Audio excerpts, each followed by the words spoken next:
지난 주일 하나님께서 우리에게 말씀하셨죠. 우리 예수님을 잘 믿는 사람은 오직 예수님만으로 만족하는 삶, 즉 자족하는 삶을 산다, 이런 깨달음을 주셨습니다. 여러분 말씀 듣고 한 주간 어떠셨습니까? 예수님 잘 믿으시는 한 주간 되셨습니까?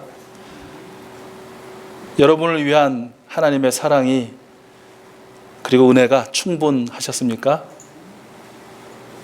그리고 여러분은 그 은혜와 사랑에 만족함을 경험하셨습니까? 제가 여기다 적어놓은 대로 다 대답해 주셔서 감사합니다. 충분하셨습니까? 네. 경험하셨습니까? 네. 이렇게 제가 이렇게 느낌평가 찍어놨는데, 저는 지난 휴일 그리 높지 않은 한 전망대에 올랐습니다. 파노라마처럼 펼쳐진 자연 풍광이 눈에 들어왔는데요.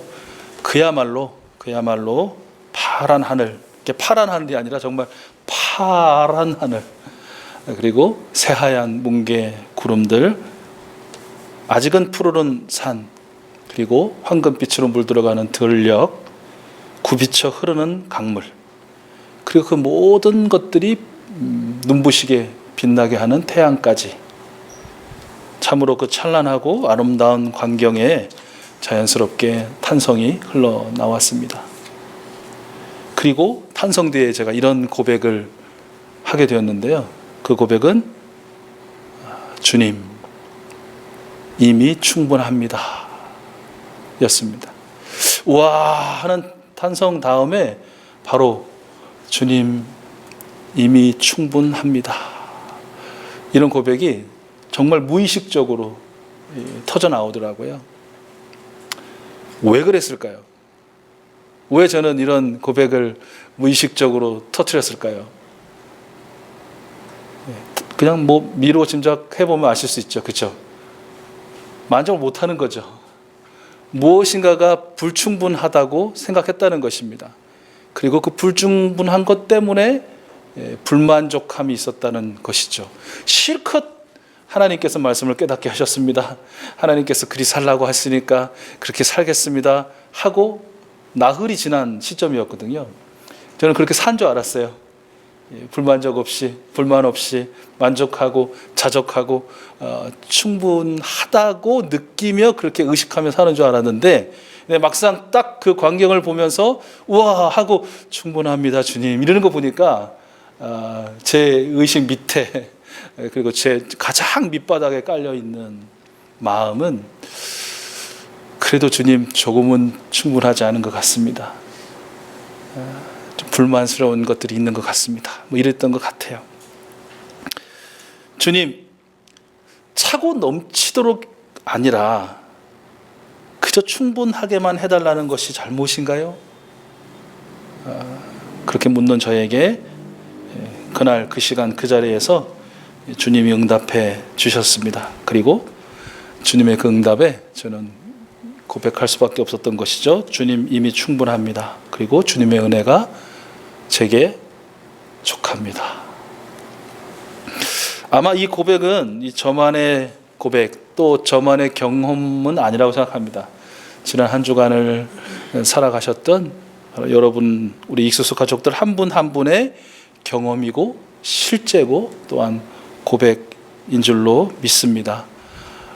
아주 아픈 한 주간을 보내셨던 분들에게도, 또 생각했던 것만큼 일이 잘 풀리지 않았던 분들에게도, 그리고 정말 이 나라의 소식들을 접하면서 좀 답답하고 마음이 어려웠던 분들에게도, 또 어쩌면 너무 무기력하게 한 주를 지나고 9월을 보내고 10월을 맞이한 분들에게도 하나님은 어떠한 말씀을 통해서든 어떠한 풍광을 통해서든 또 어떠한 깨달음을 통해서든 아마 여러분 한 분 한 분 모두에게 주님 이미 충분합니다, 주님의 은혜가 제게 족합니다, 이렇게 고백하셨을 것입니다. 우리 한번 같이 고백해 볼까요? 주님 주님 이러니까 또 주님 이러면 또 주님한테 따뜻이 하게 돼. 사랑스럽게 한번 불러보시죠. 주님 이미 충분합니다.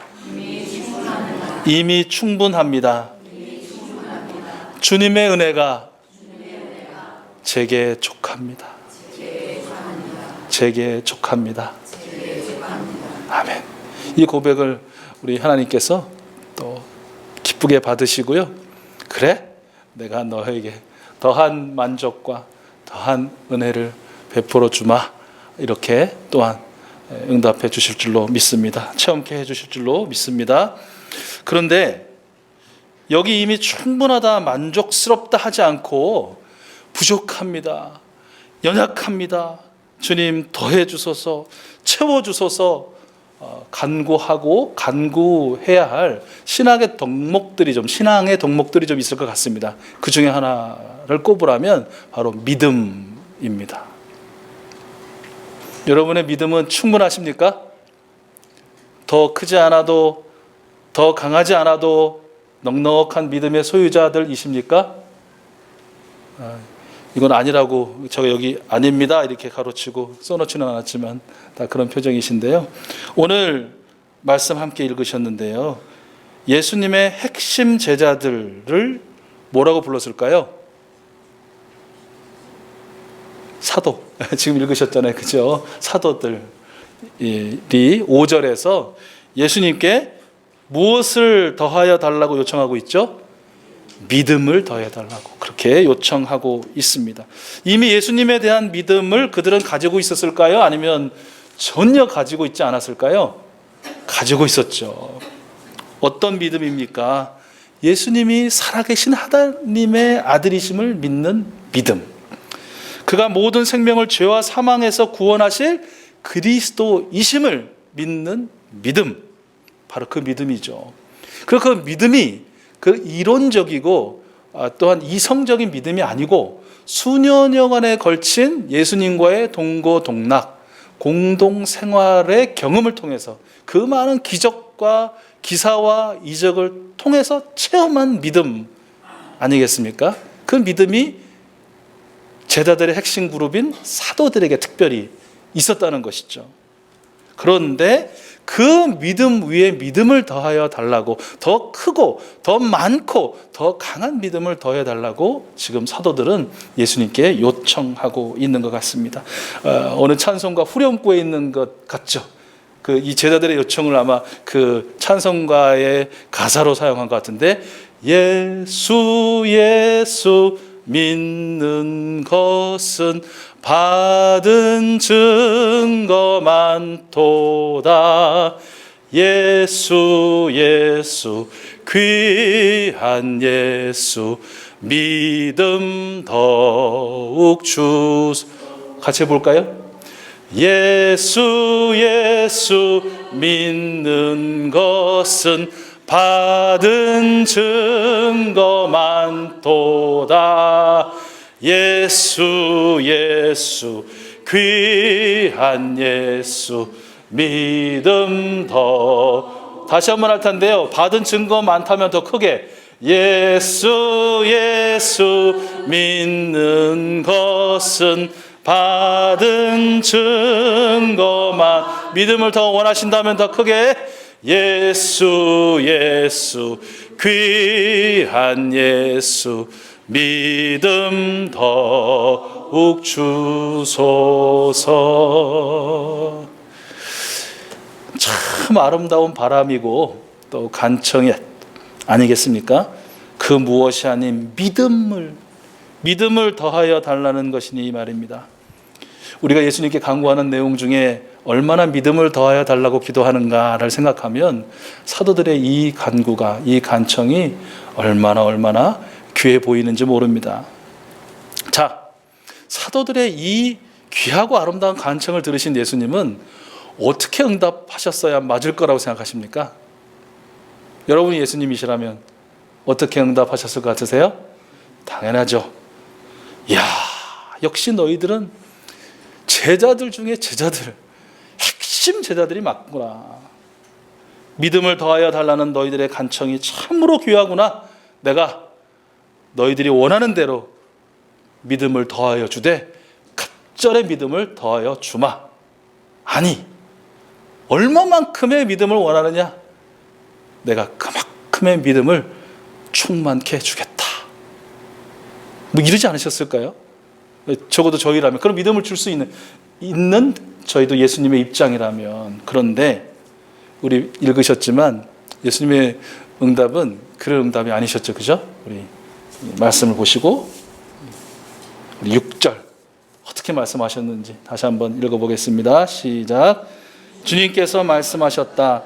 너희에게 겨자씨 한 알만이라는 믿음이라도 있으면 이 뽕나무더러 뽑혀서 바다에 심겨라 하면 그대로 될 것이다.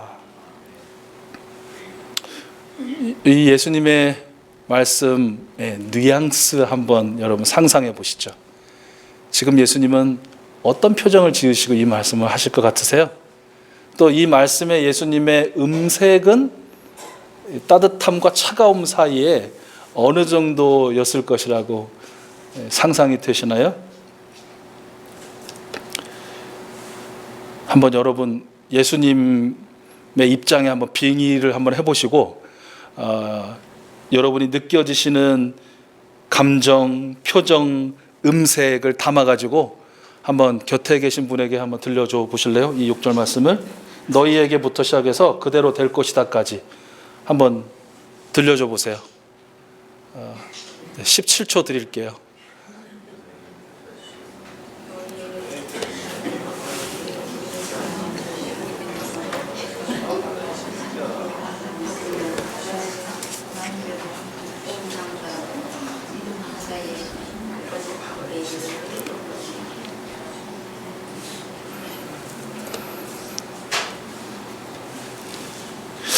어떠세요? 아마도 안 그러시는 분도 계시겠지만 보통은 일반적으로 예수님의 인상은 아마 찌푸려져 있을 것 같죠. 그죠? 미간이 이렇게 딱 모아져 있을 것 같고, 그리고 혀도 차셨을 것 같아요. 이러시면서, 그리고 조금은 좀 차가운 음색으로 꾸중하시듯이 말씀을 했다고 아마 다 그렇게 생각되시고 들려주셨을 것 같은데요. 아이고 무슨 더한 믿음을 찾느냐. 진짜 너희들한테 요만한 믿음이라도 있었으면 이 뽕나무더러 뽑혀서 바다에 심겨라 해도 됐을 것이다. 이 믿음 없는 것들아. 아이고 왠지 느낌이 그렇죠. 그리고요, 이상하게도 이 말씀을 읽고 또 이 말씀을 들려주면서 이게 그 당시 한 2000년 전에 그 당시 사도들에게 꾸중하시듯이 예수님 말씀하신 것처럼 생각되어진 이 말씀이 오늘 우리도 약간 꾸짖으시는 것 같은, 우리에게도 꾸중하시는 것 같은 그런 느낌 안 드세요? 아이고 야 너희들한테 요만한 믿음만 있었어 봐라. 뭐든지 다 했지. 이 모든 믿음 없는 것들아 라고 하시는 것 같은 그런 왠지 느낌. 아이고 오늘도 혼내시는구나. 어떤 분이 그러시더라고요. 아우 교회에 이렇게 나왔는데 맨날 혼나는 것 같은 느낌이 든다고. 말씀으로 혼나고 또 기도 중에도 막 그냥 성령님께서 혼내시는 것 같고 그래서 마음이 좀 어렵다. 이제 그런 말씀 하시더라고요. 그러신 거 그러니까 이해는 되긴 하더라고요. 그래도 핵심 제자들 사도들 축의 목표도 그래도 끝까지 열심히 예수님 가는 길마다 따라가고 말씀 듣고 이적에 막 놀라고 감격하고 뭐 이러면서 환호하고 했던 그 제자들 또는 무리들처럼 그래도 우리도 일주일 내내 피곤하고 또 지치고 이런저런 또 속상하고 아픈 일들 많지만 그래도 주일이라고 일찍 일어나가서 뭐 씻고 또 단장도 좀 하시고 뭐 우리 하늘금을 찾는 데 같으면 조금 더 일찍 또 나오시고 연습하고 또 찬양하고 또 이렇게 예배하고 또 상 차려 상 치워 밥 차려 또 먹고 또 치워 뭐 그래도 나름대로 애써 예배하고 신앙생활 하는 것 같은데 왜 맨날 혼나야만 되는지 이런 마음이 조금 이해가 되긴 한 것 같아요. 그리고 저도 혼나는 것 같으니까 여러분들만 혼나는 것 같은 느낌 아니니까 그렇게 속상해하지 않으셨으면 좋겠다라는 생각이 들어요. 그런데 좀 우리 한 번 더 생각해 보자는 것이죠. 6절에 이 말씀 하시는 그 예수님의 표정과 그 음색이 또 뉘앙스가 꼭 그랬을까라는 것이죠. 다르게 한번 생각해 보기 전에 그러면 왜 제자들이 믿음을 더해달라고 예수님께 요청했고 그 요청을 들은 예수님이 이렇게 말씀하셨는지를 조금 살펴보자라는 것이죠. 1절과 4절이 이제 그런 질문과 그런 대답이 나오게 된 배경인데요. 우리 1절부터 4절을 다시 한번 좀 읽어보겠습니다. 시작. 예수께서 제자들에게 말씀하셨다.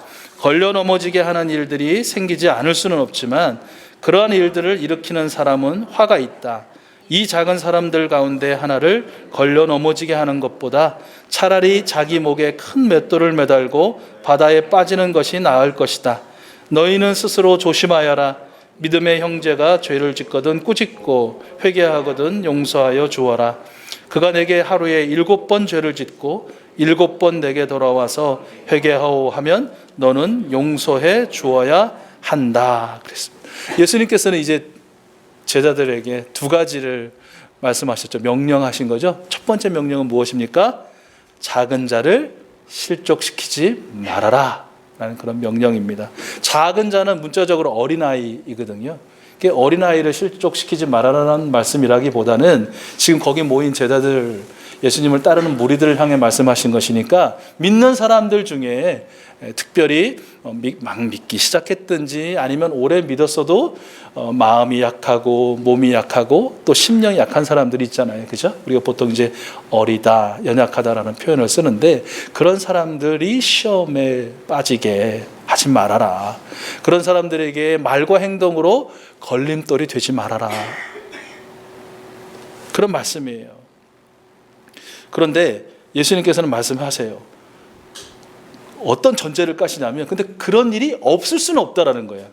그런 일이 안 생기도록은 할 수 없다라고 말씀하시는 것이에요. 그러니까 있을 수는 있으나 그러나 그렇게 그 연약한 사람을 실족하게 하지 말아라 라고 말씀하시는 거예요. 그런데 어디에 더 방점이 찍혀 있을까요? 강조점이. 그런 일이 있을 수도 있겠다 액센트가 찍힌 겁니까? 아니면 그럼에도 불구하고 실족하게 하지 말아라의 액센트가 찍혀 있습니까? 당연히 후자죠. 왜요? 그렇게 할 수도 있으나 그러나 그렇게 하는 것이 차라리 네 목에 연자 맷돌, 그러니까 바다에 딱 던져지면 구명조끼나 무슨 뭐 구명복처럼 뜨는 게 아니라 그냥 바다 밑을 향해서 쭉 하고 빠져나갈 수밖에 없는 그 무거운 돌을 달고 이 빠지는 것, 그래 죽는 것이거든요.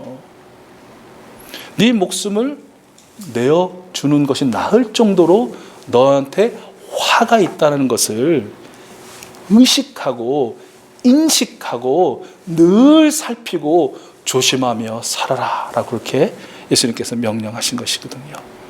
없을 수는 없으나 또 완전히 배제할 수는 없으나 그러나 그럼에도 불구하고 그렇게 한다면 내게 얼마나 큰 그것이 화가 되는지, 그렇게 하는 것이 내 목숨을 차라리 버리는 것보다 더 큰 죄임을 늘 인지하며 살피며 조심하며 살아라.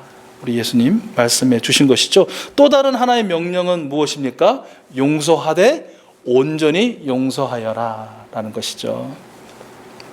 물론 믿음의 형제 자매 중에 죄를 지은 사람은 꾸짖어야 됩니까? 아니면 그냥 넘어가고 덮어야 됩니까?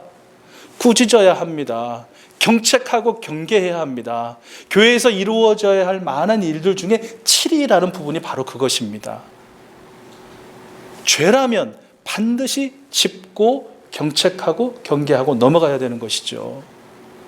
그래서 교회 7위에도 여러 단계가 있습니다. 그러니까 수찬을 정지시킨다든지, 그러니까 성찬식에 참석을 일정 기간 못하게 한다든지, 또 예배에 참석 못하도록 한다든지, 가장 심하게는 출교, 교회에서 나가도록 하는 그런 7위의 결과도 있습니다. 그것이 법으로 정해져 있습니다.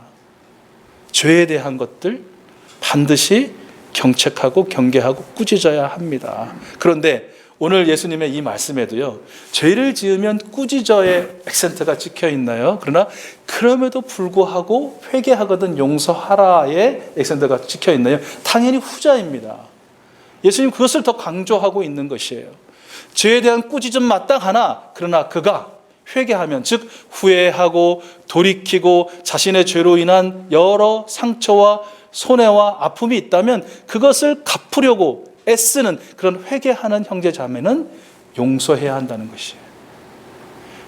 7번, 하루에 7번 잘못하고 와도 회개합니다라고 고백하면, 자백하면 용서하라는 말은 꼭 그렇게 횟수에 달린 건 아니죠. 그죠? 완전히 용서한다는 것은 무엇입니까? 잊는다는 것이죠. 다시 끄집어내지 않는다는 것입니다. 그렇게 온전히 용서하라고 예수님께서는 명령하신 것이죠. 그런데 이 말씀을 듣는 제자들, 특별히 핵심적인 제자들로 불리는 사도들조차도 이건 문제가 있다고 생각한 겁니다. 어떤 문제예요? 누가 과연 이런 예수님의 명령에 온전히 순종하며 살 수 있는가라는 것이에요. 누가 연약한 작은 자를 전혀 실족하지 않도록 살 수 있는가? 누가 완전히 삭감하게 잊고 다시는 꺼집어내지 않는 그런 용서의 삶을 살 수 있는가? 과연 누가 그렇게 살 수 있는가?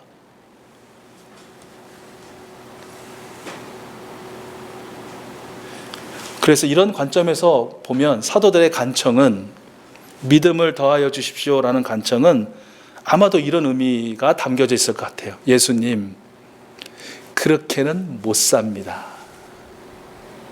아시잖아요, 우리를. 그렇게는 못 삽니다.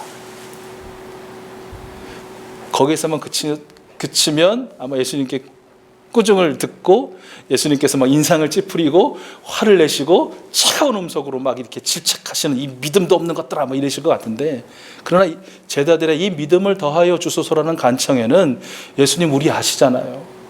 우리가 어떻게 그렇게 살아요? 못 삽니다.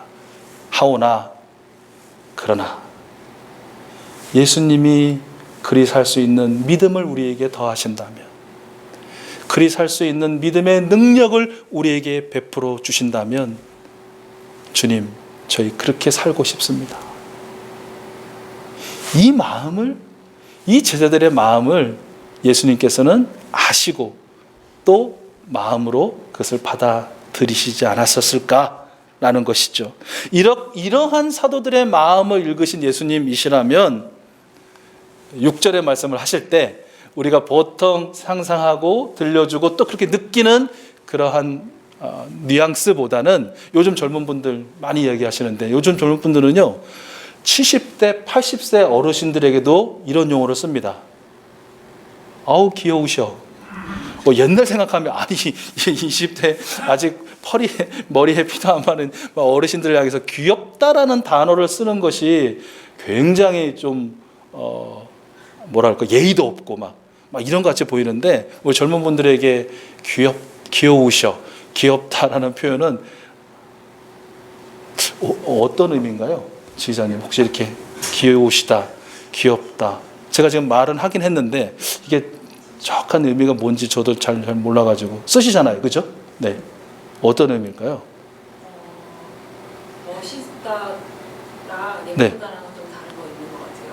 네. 멋있을 때가 있고 멋있지 네. 않을 때가 있잖아요. 네. 근데 예쁠 때도 있고 예쁘지 않을 때도 있잖아요. 네. 귀엽다는 그냥 귀여워요. 네, 들리셨는지 모르겠는데 이런 의미랍니다. 예, 듣고도 저는 잘 이해가 안 되는데, 아무튼 그 예의 없거나 버릇 없거나 뭐 이런 얘기는 아니라는 것이에요. 그냥 이렇게 좋게 귀하게 이제 표현한 것이고요. 이따 더 궁금하신 분들은 식사하시면서 좀 20대들에게 조금 물어보시고, 그다음에 나 귀엽니? 이렇게 한번 물어보시면 되겠습니다. 제자들도 그런 마음이시지 않으셨을까라는 것이에요. 아마 뭐 제자들 중에 나이도 좀 많은 사람도 있을 것이고, 예수님보다 뭐 나이가 더 많은 사람도 있을 것이고 막 그럴 것 같은데요. 동용배도 있을 것 같고. 근데 되게 귀엽게 보셨을 것 같아요. 그 마음을 아니까. 그 앞에는 못 살아요, 우리는 아시잖아요 이러지만, 그 진짜 그 마음에는, 그런데 예수님 살고 싶어요. 믿음을 주세요. 능력을 주세요. 이렇게 받아들이셨으니 얼마나 귀여우셨겠어요. 귀엽게 보셨겠어요. 그러면 예수님께서 어떻게 말씀하셨을까라는 것이죠. 만면에 아마 미소를 띠셨을 것 같고요. 그리고 따뜻한 목소리로 말씀하셨을 것 같아요. 얘들아, 너희들이 살고 싶어하는 그런 삶을 살아내기 위해서 큰 믿음은 필요 없단다. 요만한 믿음으로도 충분하단다. 너희들에게 요만한 믿음 있잖아. 그 믿음으로도 너희들 충분히 그렇게 살 수 있어. 너희 안에 그런 믿음이, 그런 능력이 이미 충분하구나. 뽕나무가 뿌리채 뽑혀서 바다에 던져져라 해도 그렇게 되는 것처럼 너희들의 다른 사람을 실족하게 하는 그 모든 죄가 뿌리채 뽑혀서 바다에 던져질 것이고, 다시는 너희가 그런 죄를 범치 않게 될 것이고, 다른 사람의 죄를 뿌리채 뽑아 저 바다 깊은 곳에 던져버리는 온전한 용서의 삶을 너희들은 살 수 있어. 이만한 믿음이지만 생명력 있고 살아 역사하고 내가 함께하는 믿음이, 능력이 너희에게는 이미 있단다. 이런 뉘앙스로 아마 예수님께서는 말씀해 주시지 않으셨을까라는 그런 생각을 해 봅니다. 그렇습니다. 예수 그리스도를 믿는 저와 여러분 우리에게는요, 이미 예수님이 원하는 삶을 살아낼 수 있는 능력이 내재되어 있습니다. 믿음은 하나님의 선물이고 그 믿음이 살아 역사하게 하시는 분도 하나님이시기 때문에 그 하나님을 믿는 우리, 그 하나님이 이미 우리 안에 들어와 있는 우리, 하나님이 우리의 앞에서 우리의 삶을 이끌어 가시는 우리는 더 이상 큰 믿음을 구하지 않아도 작은 믿음이라도 그 믿음으로도 충분히 그런 삶을 살아갈 수 있더라라는 것이에요. 그러므로 나는 믿음이 작아서, 나는 믿음이 부족해서, 나는 믿음이 연약해서 못해, 안 해, 못 살아, 이런 말 할 필요가 없다라는 것이에요. 그런 모습을 버려야 한다는 것이에요. 내 안에 들어오셔서 항상 함께 하시는 성령님이, 하나님이 선물로 주신 충분한 믿음으로 우리 예수님의 삶을 따라 살 수 있도록 역사하십니다. 그러므로 나는 해볼 거야, 나는 살아볼 거야, 나는 살아낼 거야 라고 결단하고 실천해야 한다는 것이죠. 예수님, 얼마나 큰 믿음이면 충분하고 가능합니까? 라고 묻는 제자들에게 우리 예수님은 너희의 믿음은 이미 충분하다, 그 믿음으로 살아내라 말씀해 주십니다. 예수 믿는 것은 받은 증거 많도다. 예수 귀한 예수, 믿음 더욱 주소서. 이 간구는, 이 사도들의 간구는, 우리의 간구는 예수님의 말씀대로 살고 싶다는 몸부림이고 예수님의 말씀대로 살아내리라는 우리의 결단인 것입니다. 바라기는 이 한 주간 여러분 많은 찬양을 올려드리게 되시겠지만 이 찬양의 후렴구가 매일처럼 더 찬양되어지면서 하나님께 올려드려지는 한 주간, 그래서 우리 하나님께서 이미 베풀어 주신 그 충분한 믿음의 능력으로 다른 사람들의 이 걸림돌이 아닌 디딤돌, 밟고 더 한 걸음 나아갈 수 있게 하는 그 위대한 믿음의 디딤돌들이 되시는 삶, 그리고 용서하시되 온전한 용서의 삶을 또 이 한 주간도 살아내시는 우리 모든 익숙소 가족들 되기를 우리 하나님은 원하십니다. 그 원하심대로 순종하여 하나님을 기쁘시게 해드릴 수 있는 저와 여러분들 다 될 수 있기를 축복합니다.